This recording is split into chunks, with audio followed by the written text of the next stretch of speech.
Well, here we are in Hollister, California, and we're visiting our good friend Dick Glover, who served in Vietnam during 1968 and 1969.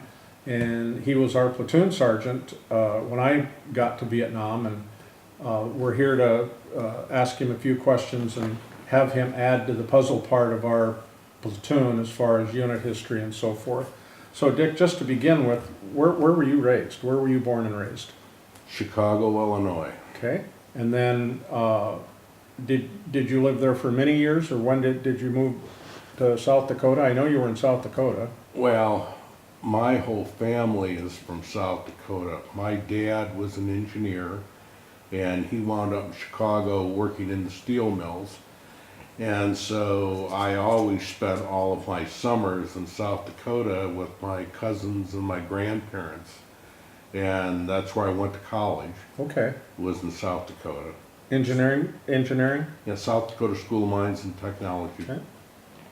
And did you volunteer for the Army, or did you get drafted? I'm a volunteer. I got a heck of a cold, just trying to get over it. I went to school for 3.5 semesters, and so I graduated from high school in '64, and in that following year I said, I'm really probably not college material at the moment. I wasn't nearly mature enough to go to school. So I went back to Chicago, went to work in the steel mills as a millwright helper, and volunteered for the draft. I had I don't know, my number was 78 or 80 or something, knew I was going to get drafted sooner or later, and said, let's get it over with. So I volunteered for the draft and got picked up in May of, '67, I guess. Okay, and then where did you take your basic training? Leonard Wood, Fort Leonard Wood, Missouri, and then I went to Fort Polk, Louisiana, like half the rest of the nation went to Tigerland at that time. And from Fort Polk, I went over to Fort Benning, went to NCO school like Jim Brandow. I was an instant NCO. Went to NCO school. Then I had to go through a training cycle I was a drill sergeant in Anniston, Alabama, and finally got my orders, because I kept volunteering the whole time. Finally got my orders to go overseas. So went to Washington and shipped out of Washington. Did you take Ranger training? Yeah. Where was that at? Well, that's at Fort Benning, but you've also got to go down to Panama. Okay, that's what I thought. Okay. Yeah.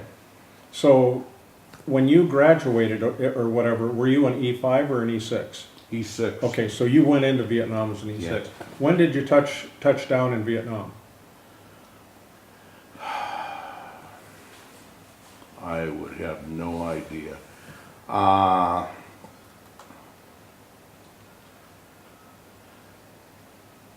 Would it have been May 5th. Yeah, I was going to say it would be May, because when you got hurt in April, you had a few days left to go. So May 5th was, I think, was what my rotation date was.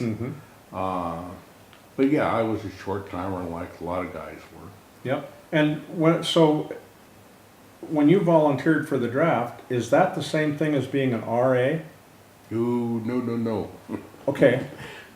RAs had to sign up for 3 years, and I, like everybody else, when you go into basic training that everybody else did. I mean, you didn't know you were going to the Wolfhounds when you got there, or you did? I did. I flew into Cameron Bay, and from there I went to Tonsonute, because I knew I was going to the 25th Division, and I'd already selected the Wolfhounds. I had my choice of where I wanted to go. And so I knew I was going to the Wolfhounds. It was just a matter of how long it was going to take me to get there. But everybody had to go through the same 3-day training camp, which was not a bad thing. My training camp was, I can still remember the very first day that I went out to the field and flew out, just raining cats and dogs. And this is May, Yep. so it's monsoon Yep. season. And torrential downpour, and I get off the helicopter, and one of the guys, I said, you know, second platoon, and they pointed me towards the tent, and I opened the tent flap, and here was Willie Williams and Freddie Dasher all sitting there playing cards and drinking beer. I said, great. Now, was this in Coochie or was that out at Crockett? No, it was out of Crockett. Yeah, okay. Yeah. I got to Coochie, spent my 3 days there, dropped everything. I think I went back, and I don't remember. We may have gone back one time, but I don't ever remember being in Coochie much. Every once in a while, we'd get a stand down. Well, it depended on where we were. Most of our stand downs, when we went to the fire support base at Trang Bang, that was a quote unquote stand down. It was supposed to be a no contact zone. Mhm. I went out to the road, and I talked to the guys, but I went out to the roadway and hailed down a bus and rode the bus into Saigon, go see my brother, who he and his wife lived in Saigon, and he was working for like with Alaska Barge and Transport Shipping. And so I spent a day and a half with him and went over to the Air Force Officers Club, traded the pistols and the flags and all the crap that I picked up for booze and steaks, stole one of their Jeeps, drove back over to the Army side of the base. They quick painted it, and I drove it back out to the field, and I Oh don't my think God. that Jeep lasted more than about a week before we destroyed that too. But And when you went out, you were assigned, were you assigned as a platoon sergeant, or what was your, well, as an E6, I should have been a squad leader. Platoon sergeants should be E7. Yes. And platoon leaders are first lieutenants. I already knew I only had 2 years in the Army, and you couldn't qualify to take the test for E7. I think you had to have 7 years, 5 years, or 7 years Mhm, in the mhm. service. So I knew that I was never going to make E7. I was what I was, and so we just went from there. But like every other unit at that point in time, when I got to the platoon, I think there was probably somewhere between 9 and 12 guys, and we never had more than 15 or 16, Mhm. but we averaged around 12 guys, which was not necessarily bad, but yeah, I should have been a squad leader, and I was a platoon sergeant, and we didn't have a platoon leader a lot of the time, so I was the platoon leader, got to play company commander once or twice. It just depended on the circumstances and the And situation. attrition, attrition. Do you remember the first time that you got the guys together and said, we're going out on an ambush patrol?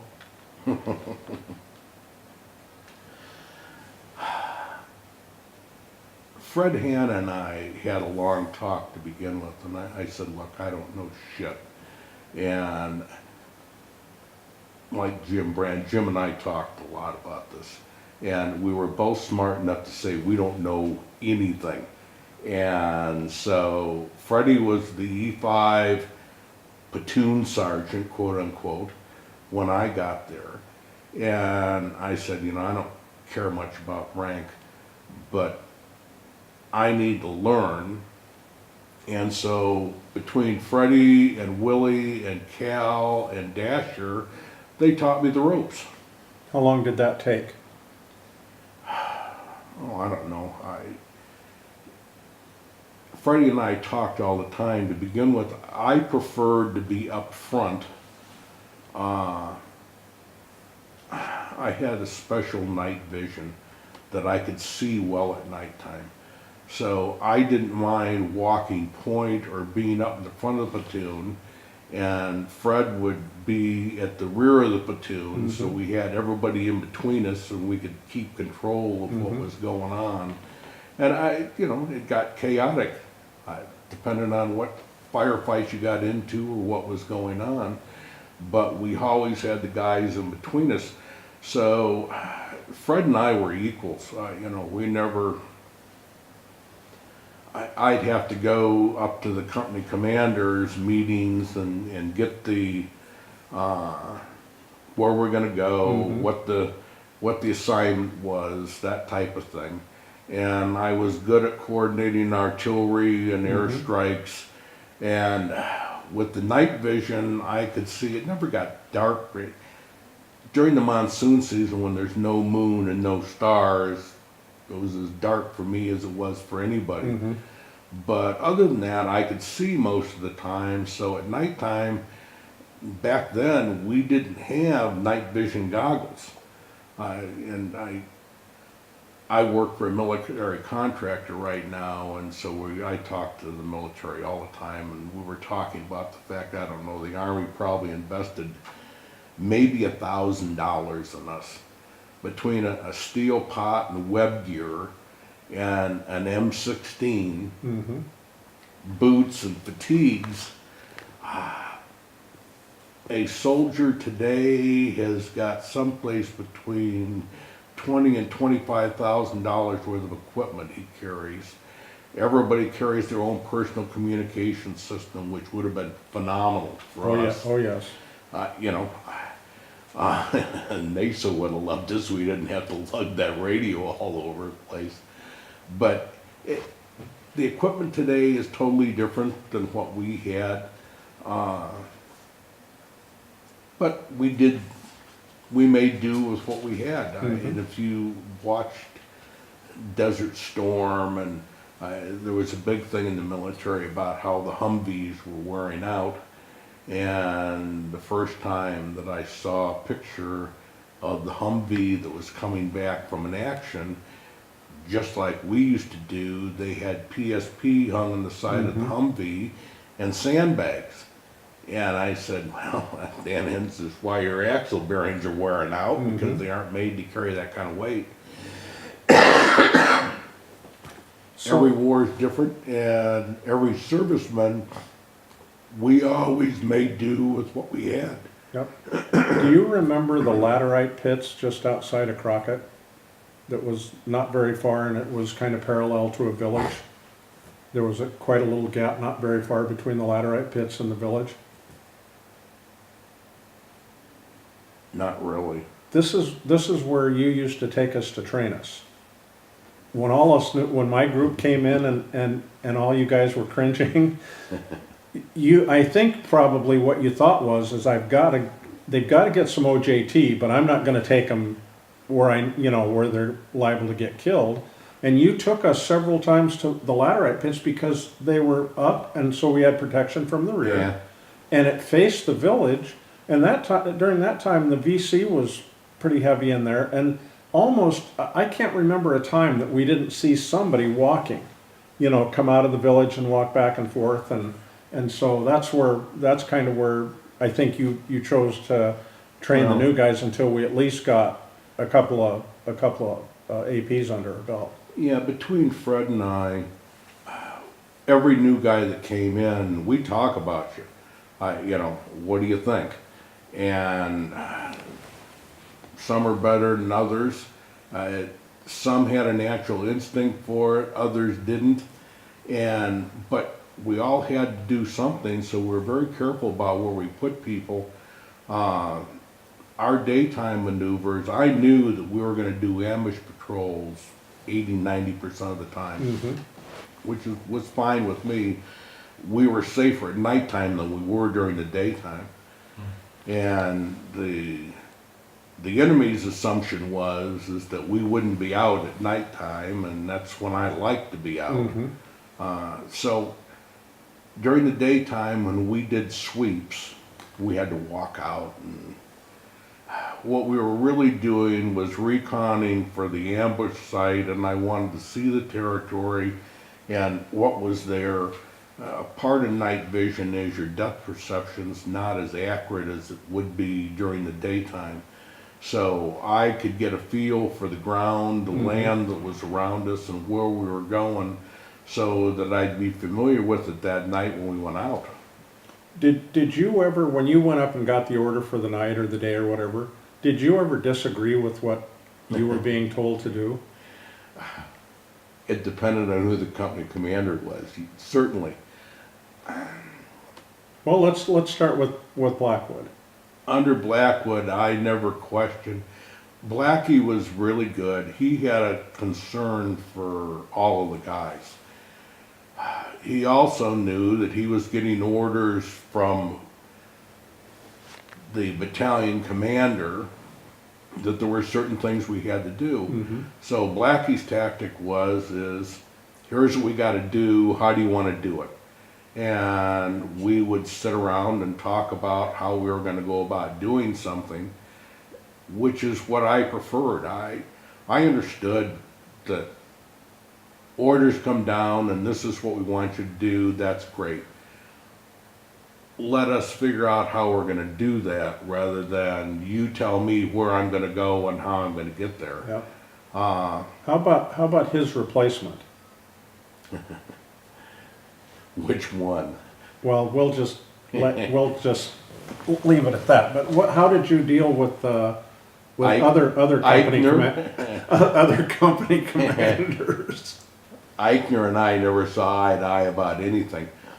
Eichner volunteered us for every crummy mission that he could get his hands on. Eichner was all about Eichner and what he could get for himself. At least that was my impression, my opinion, not worth that much, but that was my opinion. I was very cautious of him, didn't trust him.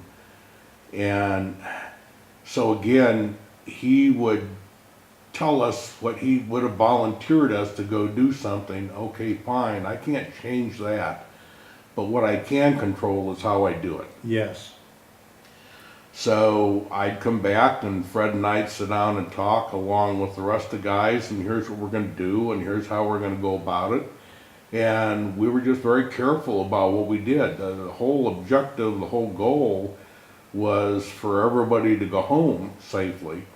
And that very first, and I don't remember the names, the stuff, but the very first major firefight we got in, this was in June, I guess, we got pulled into a blocking force.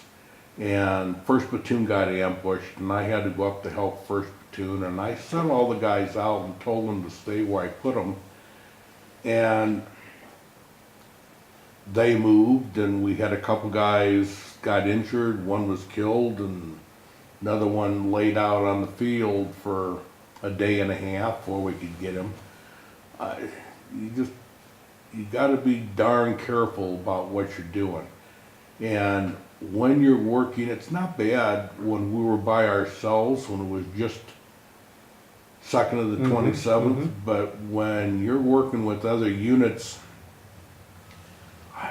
you've got to be darn careful because you've got no idea of what they're going to do or how they're going to do it. And as you well know, things get pretty confused and hectic out there. There was an incident where we were out and we were a blocking force for the 101st Airborne. And can you just share a few thoughts about that night and what happened? We got, I don't know, it was probably 10 o'clock when the radio cracked on, and we were told I had to go up and talk to the company commander. And we were supposed to be the blocking force to finish the cordon around the village. And the 101st had a village surrounded. They knew the VC were in the village. And so, I don't know, it was probably 11 o'clock or so at night by the time we landed. And we landed in an open field. And I was given the sector of the perimeter, which wasn't terribly bad 3/4 of it had about a 5-foot high dirt berm and trees, bamboo, that I could put most of the platoon behind, but there was a very, oh, I don't know, it was probably 75 or 100 meters wide, open area in the middle of the rice paddies between the end of that berm and a roadway. And so Willie and I and Paul Naso, who was the RTO at the time, and this was Paul's really first major action. Paul had probably been with us for, I don't know, a week or two. And unfortunately, he thought he had a really good deal of being my RTO. Rick Galley, his buddy from New York City, was in the platoon. And so Willie and Paul and I went out in the middle of a rice pad, and you know how the 4 rice paddies come together and they usually Yep. have a well. Yes, yes. In that center well, there's a little depression out there, so we hunkered down in that and built up a little dirt in front of us and put our claymores and stuff. And the rest of that night, the helicopters are flying over, dropping leaflets, and what we didn't know is that they were announcing over the loudspeakers out of the helicopters that they wanted the NBA to surrender, or in the morning we were going to go in and kill everybody, wipe them out. And I don't know what time it was, probably 3 or 4 o'clock in the morning. Here they come out of the village, and they were smart enough not to go with the berm, but they were headed straight for us.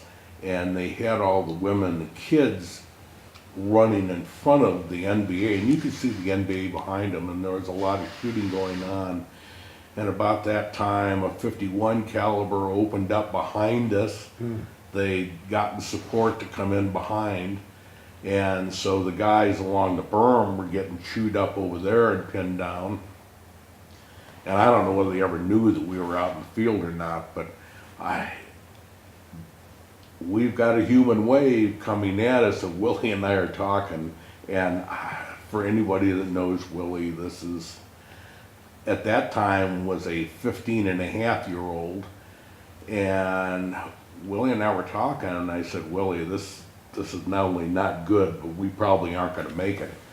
And I said, I can't pop the claymore with all these women and kids running out front.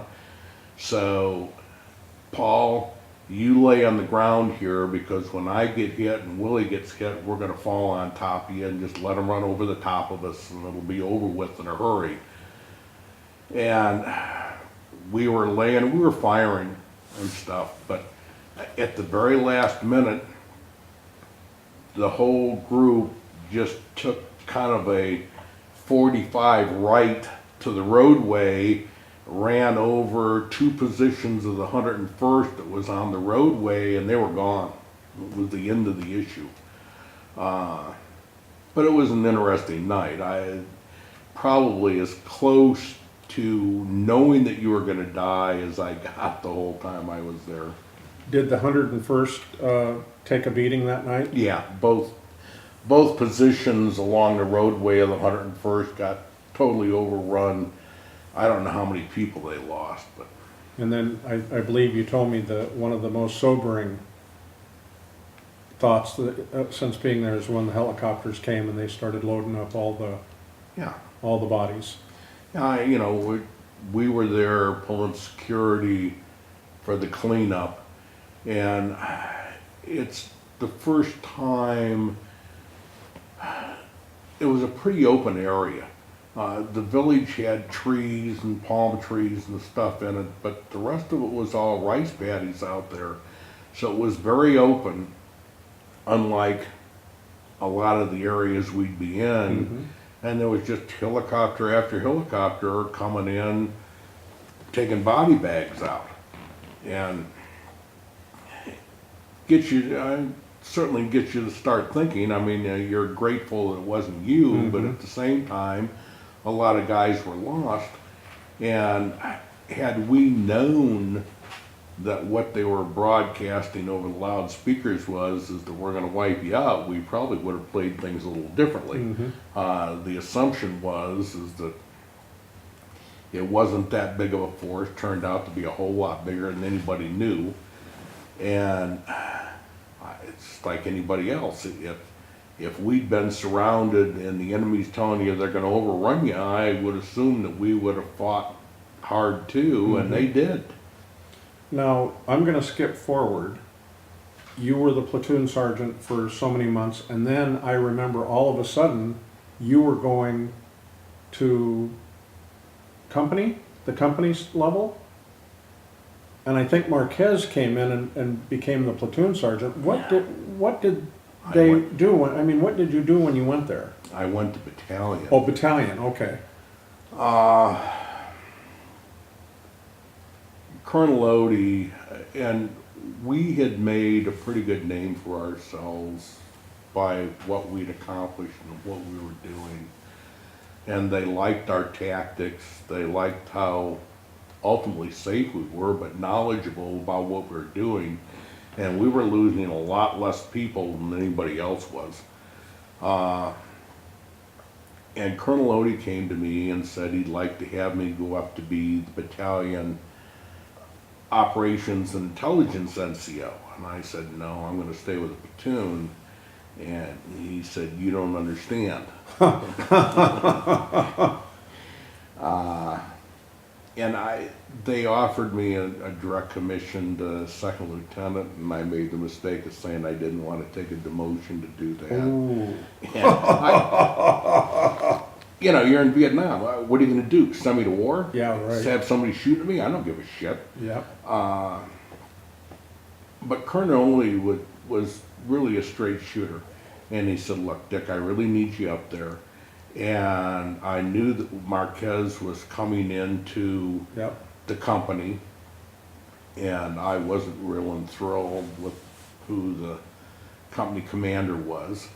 So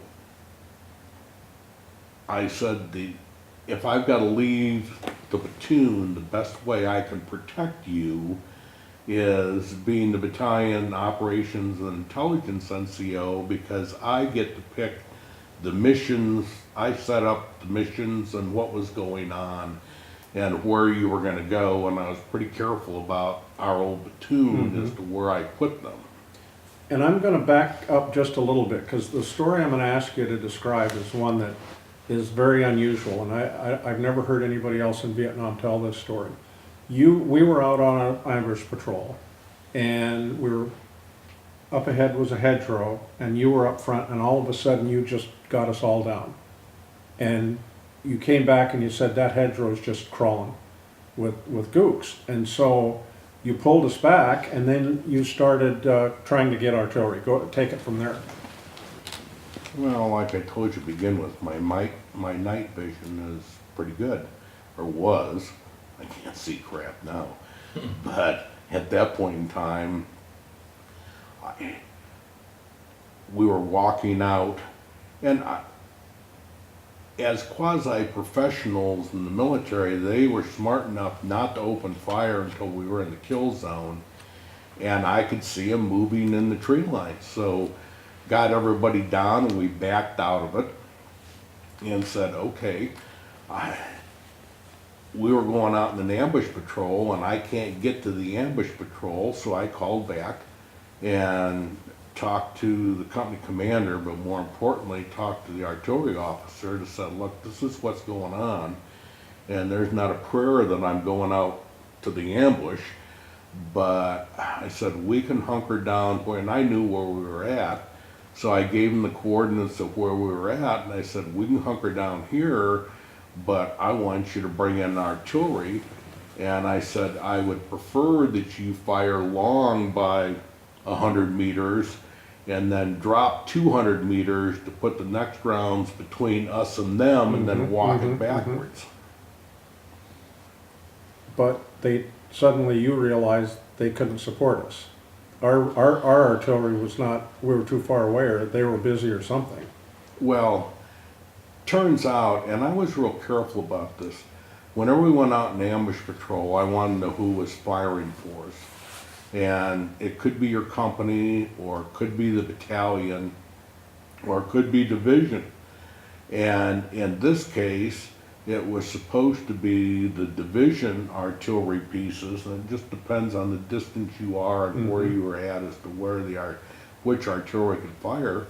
And the divisional pieces should have been firing for us, which would have been 155s, could have been 7 inches, but typically they'd be firing 155s or 7 8-inch shells.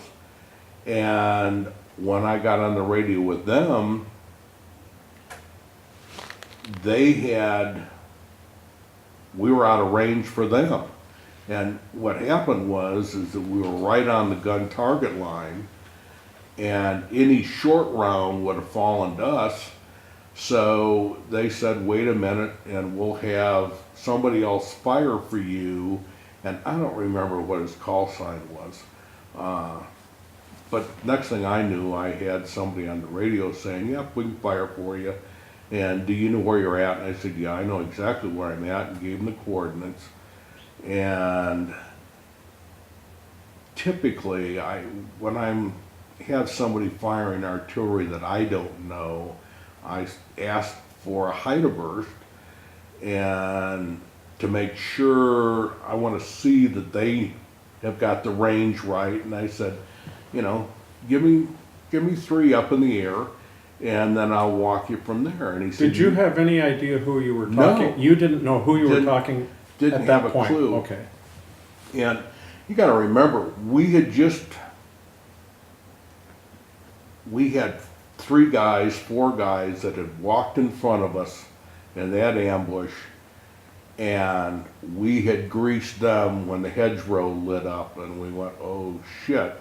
And we were taking a lot of fire.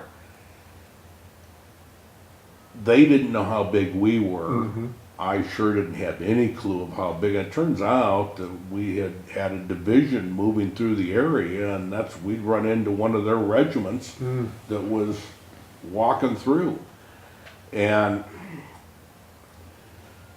who fired for us was the Missouri. I can still remember Cal was next to me, and when those WP rounds went off up in the air, it was just like goddamn daylight. I mean, it was bright, blinded everybody. But like all WP rounds, there's a butt plate on illumination in WP rounds, and you could hear those butt plates whistling down, falling close to us. And I knew when the rounds went off in the air, I said, holy shit. I said, where are you? And he said, oh, I'm about 10 miles off the coast. And I said, okay, I knew exactly who he was then. And I said, are you sure that you're accurate with this? And what I didn't want to do was put rounds between us and them, because I didn't know how accurate he would be. So I said, I gave him the coordinates of where we were, and I said, drop 200, which should have been right on top of them. And I said, go ahead and fire a battery there and start walking it back. It was not too long after that Charlie Company got overran, 2nd Platoon. We had 4 bunkers out there, the guys that stayed back from the ambush patrol, and they got overrun instantaneously. And it got pretty dicey. They were inside the perimeter, and they'd already satchel charged Charlie Company's command bunker, and I had a little tiny bunker next to the command bunker, so they didn't pay any attention to me. But they satchel charged that, and Naso was in the bunker, so he spent the night caved in the bunker underground, which was probably the safest place to be. But I was laying out on the ground between the two, bunkers. So I mean, it was a long night, but we had a lot of air support. Not only spooky, but we had the helicopter support, close-in air support, and we had jets flying for us. I always carried strobe lights that I had in the back of my web gear, and so that, I mean, I knew where I was and where the bad guys were, so I could direct in the air support. And I was talking to Odie on the radio, and he said, "What do you need?" And I said, "You get somebody to do the artillery, because I can't do the artillery." I said, "I got to do the air here on the ground." And we had planes flying and bombs coming down, as well as the Cobras. And I said, "You get somebody else to cover the artillery." And if Delta Company, because we got hit first on the north, Delta Company then got the 273 regiment from the south. They didn't get overrun, Delta Company didn't. They picked them up and stopped them before they got started. But it was, and then we got hit again by the next division, and I don't know who that was, 275. So there were three battalions to their regiment, and we got hit by all three battalions that night. But it was a long night. The 105s were right out to our right, firing, and you guys on ambush patrol had been going crazy because the night was lit up and there was lots of things going on. I mean, bombs are dropping and things are going off, and you have no idea what's happening. And I don't know whether you could hear us on the radio or not, but back then, all we had was a standard radio with a mic phone, and you couldn't listen to that without making noise that other people around you could hear. And that wouldn't have been a good thing for you. So I don't know whether you guys ever were aware of, I mean, you saw all the action going on, but you were quite a ways away from us. Yeah, and that was the night that you set the strobe light out in the wire and communicated with... Yeah, Delta Company had a platoon out to the south on ambush patrol. They got wiped out. That squad that was out in that ambush patrol didn't come back. They got overrun right to begin with. But yeah, I happened that I had a strobe light on my back, and so that when the airplanes came in, what I wanted was napalm drop, and you go through all of the hassle of whether the pilot really understands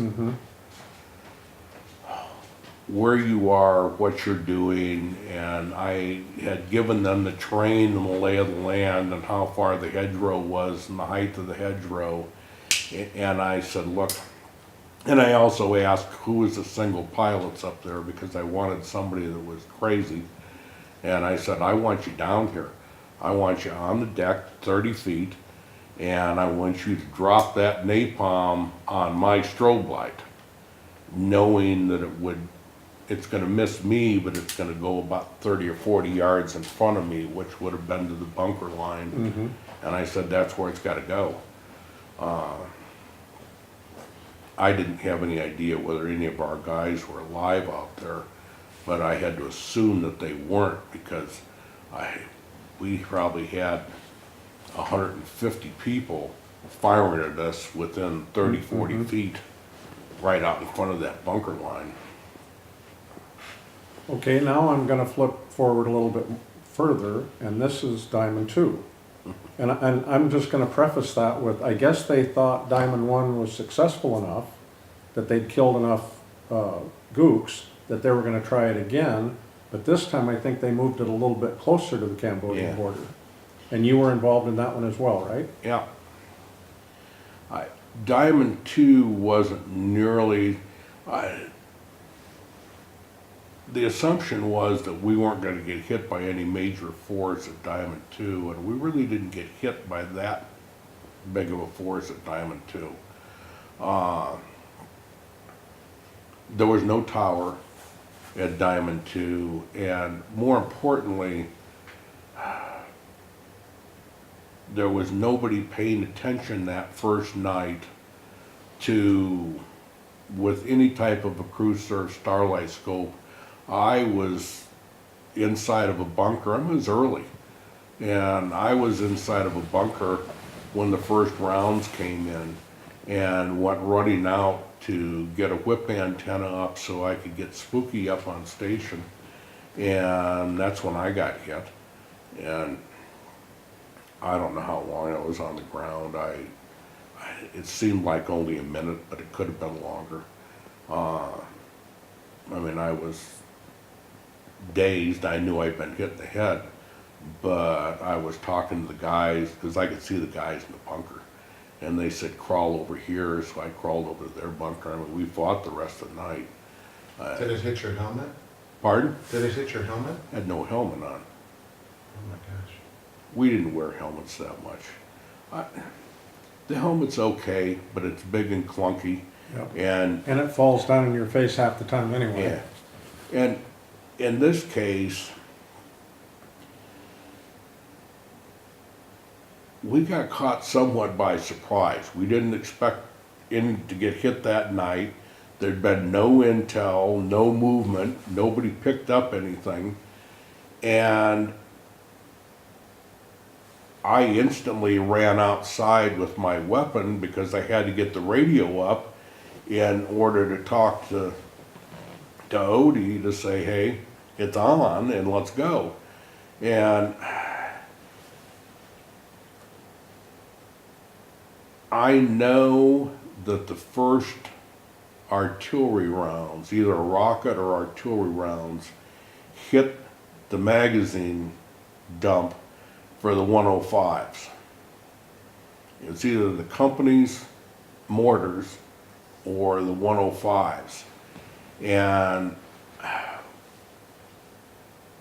I was told by the doctors it was a bullet. I don't know, bullet or shrapnel. I remember this flash. I knew that the magazine dump had been hit.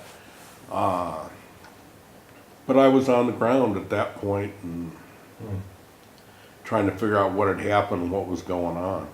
So I mean, it was just a long night. I couldn't be nearly as active as I would have been normally, and I couldn't get around to see everything I wanted to see because the guys wouldn't let me. And I don't even remember, to this day, I don't remember whose bunker I was in. But I do know one thing about that night. There was a guy named John Kavanaugh on the platoon, he was in company bunker, like where Paul would be and stuff. company command bunker. Yeah. And when I found him, he said, "Did you find Sergeant Glover?" And I said, "Yeah." And he goes, "If it wasn't for Sergeant Glover, I wouldn't be here." And I said, "Well, what was that?" And at Diamond 2, you pulled him out of one of the bunkers that had been satchel charged. Yeah. And he said, he says, "I'll never forget that night," and especially, he says, "I'll never forget Glover sticking his hand down and saying, 'Come on, we're getting you out of there.'" And you pulled him out of that bunker, and that's why he's here today. And unfortunately, I haven't been able to get him to come to a reunion because I know he would love to thank you in person. Well, I mean, those things are hard. Most of us, there's all kinds of stories involved here, but when we got back from Vietnam, and I've always said I was a lucky one, I got to spend 9 months, almost a year in the hospital. So I was in a cloistered military life. I didn't have to put up with the crap that the rest of you guys went through of either getting dumped into the civilian population straight out of landing in some post, or having to get reassigned for 6 months to bullshit duty someplace in the States. I got eased back into civilian life somewhat, so that was a good thing for me. But it's very difficult, and each of us handled what we went through and what we saw totally different. I'm 72. I probably was somewhere in the neighborhood of 64, 65 before I could cry. One of the trademarks, so we've had several instances of work where people were hurt and people couldn't believe how calm I was. I never get excited. I didn't have any emotions. Mhm. I mean, everybody processes this differently. And one of my things is I just was not emotional about much of anything. You just do what you need to do. And so your story then goes from getting out of the hospital, and then you did what? Did you go to work or what? No, I went back to college, Okay. begged my way back into engineering school, and graduated in '73 with my degree in mechanical engineering and went to work. Yep. And I've been working in business and industry. I worked for 10 years for General Motors, but for the last 35 years I've worked for, it used to be called Teledyne. Teledyne sold us in 2000, and now we're Pacific Scientific, but we're a government contractor, and we make ordnance-based products for the military. And, I don't know, our inventory is probably 25, 30,000 different parts we make. We make lots of different things. We don't make bombs or bullets. Ejection systems for aircraft, missile separation systems, the cruise missile systems. We've got a lot of hardware on cruise missile systems. And we do a lot of R&D development work too. Every war is different. Every time you get into one of these situations, there are new armaments that are needed in order to address whatever issues are going on in that particular conflict. And so that's what we're about, is developing those systems. And most of our stuff is safety related, surprising. Like I said, it's an ejection system for an aircraft, but they're all ordnance based. The assumption is that when an aircraft used to be 10 million, 25 million, then it was 150 million, and the new ones are even more expensive than that. They don't like losing planes. So the assumption is that the engines are gone, and when that happens, there's no electrical generation in the aircraft. So everything has to be done through pyrotechnics.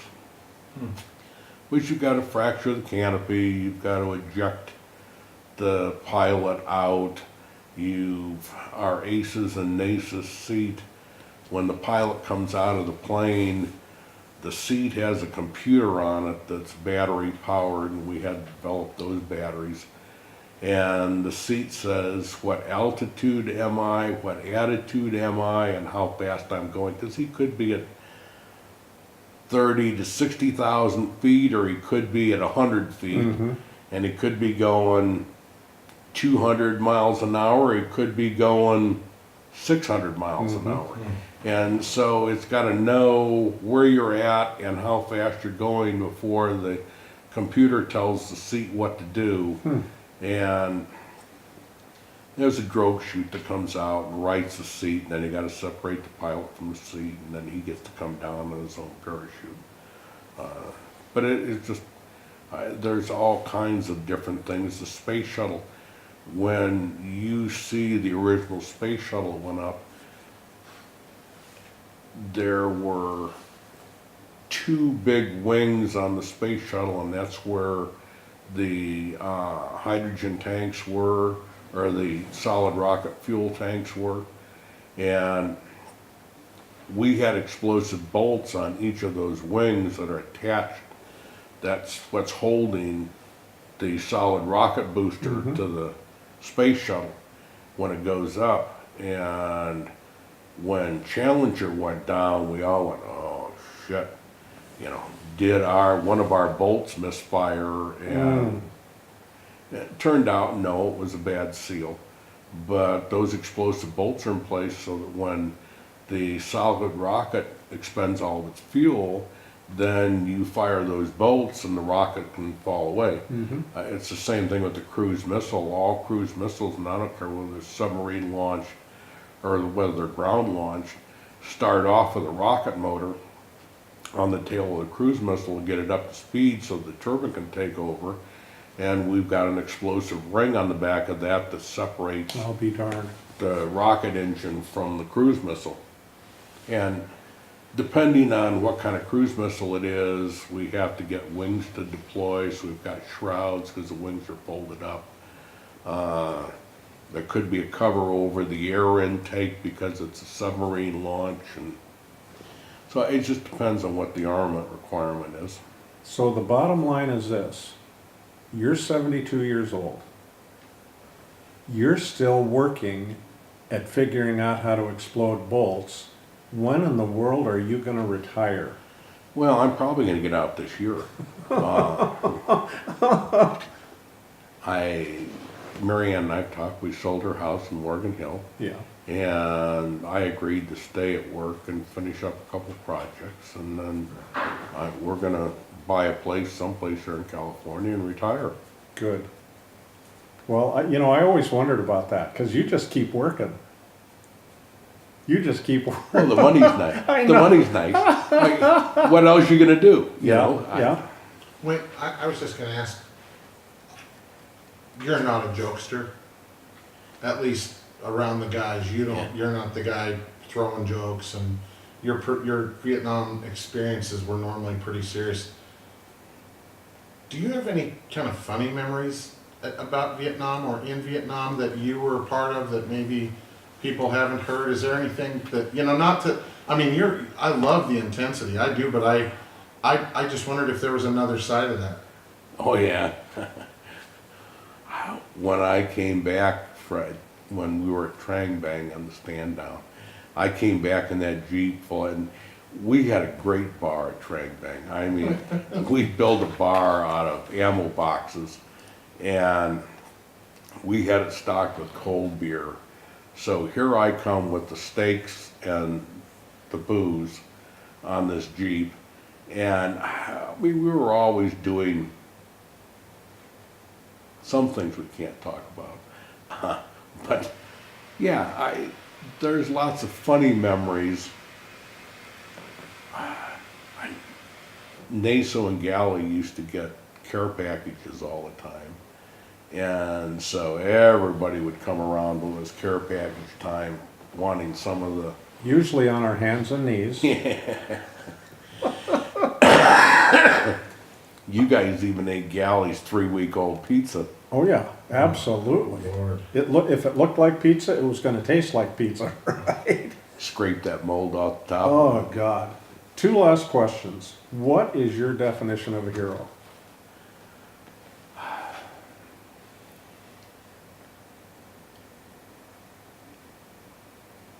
I want to say the guy that goes to work every day and provides for his family and takes care of his people.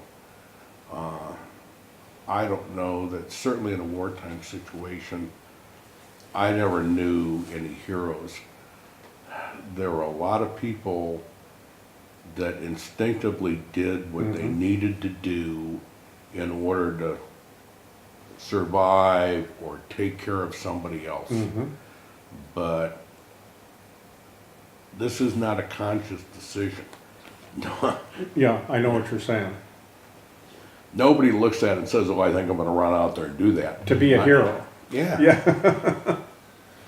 Last question. What advice do you have for today's generation and the many generations to come? Well, I think certainly the young people today are far more intelligent than we were. we're product of the 50s and the 60s that was still, for us to question the government would have been very strange. And here we are in Vietnam, and I was in the Army in 67, 68, 69. So in the height of Haight-Ashbury in San Francisco, flower power. Free love, don't forget the free love. Yeah. I'm in the military. I don't have a clue of what's going on. I was in Anniston, Alabama at Fort McClellan when Reverend King was shot. And I mean, you look at what we went through from Kennedy being assassinated, Lyndon Johnson takes over, Bobby Kennedy's assassinated, Martin Luther King's assassinated. There was a whole evolution going on, and we came out of a generation that did basically what we were told. Most of us were smart enough to say, you know, the responsibility is ours to think about this and make sure you're doing the right thing. But at the same time, there was never a question of whether you were going to go into service or whether you're going to serve your country if your time was there or you were going to go. Totally different today, and I don't think that's a bad thing. I think that the kids today are probably far more intelligent than we were. Certainly, and I've had, when my boys were in school, I had to teach a couple classes on Vietnam because they were studying Vietnam. And I always started those classes saying, you know, close your eyes for a minute. You are in a country and a time when there is no cell phones, no instant communication, no computers. There's ABC, CBS, and NBC, and radio stations, and that's where you get your news from. That's where you learn, and newspapers, and that's where you learn what's going on. And today everything's instant. Back then it wasn't. So I think the kids today are far more up to speed, and certainly they have learned that it's okay to question what we're doing. I mean, it's no different. We're in the era of Trump now. The whole world's questioning what the hell's going on. Doesn't say it's a bad thing, doesn't say it's a good thing. It's just certainly different from what we're used to. But I think that the kids have to continue to, America's what it is because of our immigrants, because of the melting pot, because of what we've been through, our values and standards, and we all work together. There's never been a time, and I don't care whether it was a depression or whether it was a wartime situation, that Americans didn't pull together to overcome the adversity. And I think you can't lose sight of that. You aren't in this by yourself. You're all in this together. So your neighbors, it's important. That's probably some of the best outlook and perspective I think I've heard. So having said that, Dick, thank you not only for having us here tonight and giving up your sleep for us. I've told you this before, and I'm going to just end your interview with this. If it wasn't for Dick Glover, I would not be sitting here having this conversation. So there's no words. Tim, is that a good thing? Okay. There's not. No, but there's no words, Dick. I've tried to think of words to say to you so that you would understand. But it's very difficult. Yeah, I think you've got to look at it, John, that goes both ways. It's no different than Jim Brandow. It's no different than all the guys that were over there. We worked as a unit and as a team. Everybody had a job to do. And it was the first time, and you know, you can talk all you want about leadership. The issue here is everybody pulling together to do their part. And there isn't anybody on that team that's any more important than the next guy. And I don't care what, and we give Ari Hill a hard time being a cook. If it wasn't for Ari Hill bringing us hot food, things would have been really ugly. Oh, yes. You bet. Everybody pulled together.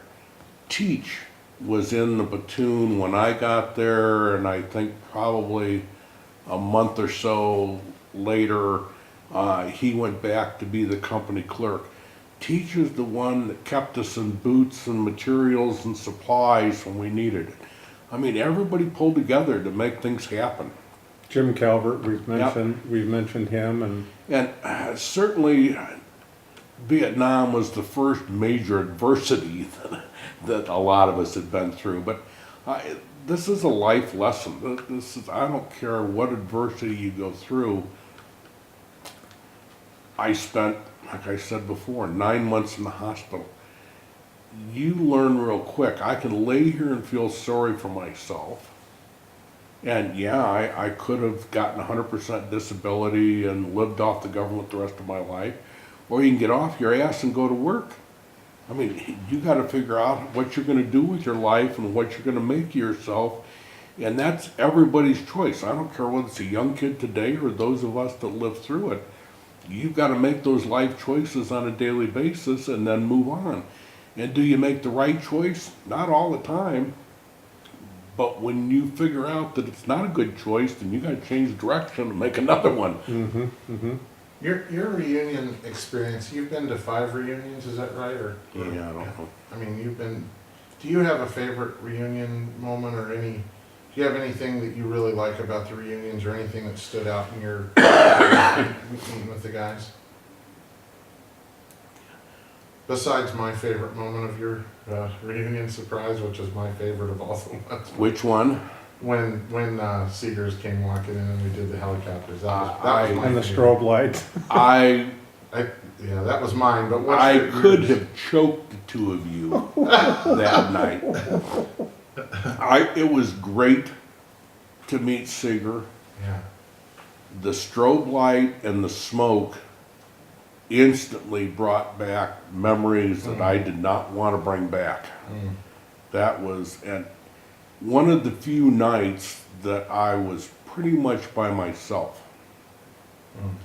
I'm laying on the ground all by myself out there, but I'm out in front of everybody else, and we've got bombs and bullets and shit going off, and I'm trying to keep sappers out of the bunker and stuff. It was, to say the least, an intense night. Including smoke and strobe light. Yeah. I don't know whether you ever heard the story, and I don't remember his name. There was a Negro major that was in the bunker with me, and he was our battalion XO. And I can see him, but I can't remember his name. I know, I can't either. But he hid behind the sandbags and the radios in the back of the bunker all night long. And I understand that. I mean, there was lots of guys that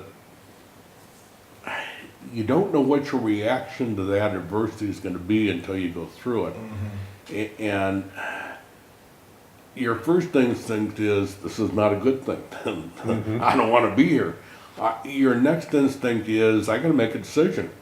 I can hide in the corner and maybe survive, or I can get out here, and if I'm going to go down, I'm at least going to go down trying to survive.